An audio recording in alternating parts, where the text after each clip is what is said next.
Hey guys, back again. Listen, there's been a couple of people asking stuff about the nutrition related stuff I've been putting up, and I've been trying to keep it simple. I believe that simple really works. There's going to be a link in the newsletter there around what I'm about to talk at, and why I really want to bring it in is because of the data that they're basically quoting. Which is research by them, or research that's been diagnosed, put together, etc. by them. But it's I think it was 1,000 people that they used, or 12,000, I can't remember exactly now. But it was a period of 12 months working with clients. The point about sending this link out with this is to bring home the point about everyone's looking for the magic fix. Everyone's looking for the now reaction. Everyone is jumping in 100%, 110% into the training, or thinking, oh, I've got to get this in a month from the training, otherwise it's useless. Or I've got to get this from a diet, otherwise it's useless and it's not for me. Well, fuck yeah, it might actually not be for you. And that's the reality you've got to think about. But at the same time, being consistent and finding out what is working and what isn't working, and then from a perspective of adjusting accordingly is where the results will start to come. So if I started to go back into doing longer endurance type of activities, like going for long runs again, etc., I'm supposed to be very good at that. I used to be good at that when I was younger. I hated that. I really did. I would obviously drop a lot of muscle. I would drop some body fat, but I'm really not that interested in it, and I don't want to do it.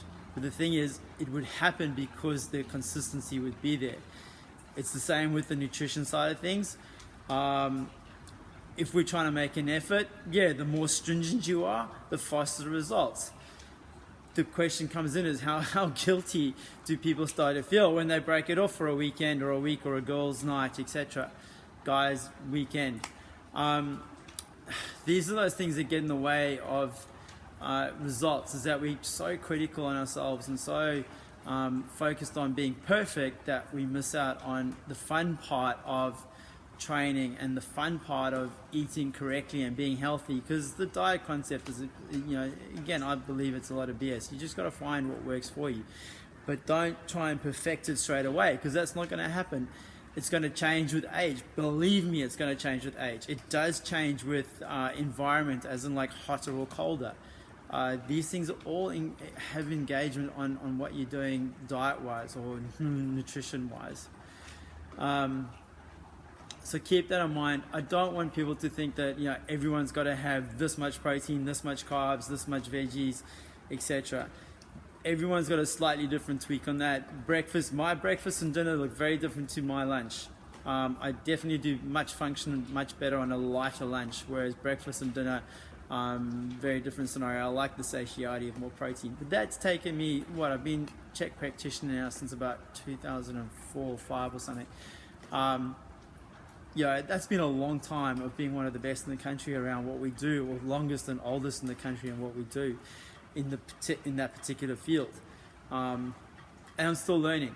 I moved to Coffs from Sydney. It still took me a long time to figure out exactly what I want, and I'm sure by the end of this winter I'll be thinking of something new as well. Don't rush in. Rather enjoy the journey of figuring it out slowly but surely, and taking some fun along the way. So what if you eat a bloody piece of chocolate cake? Eat the damn thing, enjoy it, and sort of keep going with what you do. Don't get back on the wagon. That's one of the things that really not helpful. Just keep doing what you were doing. That's all. Thanks, guys. Bye.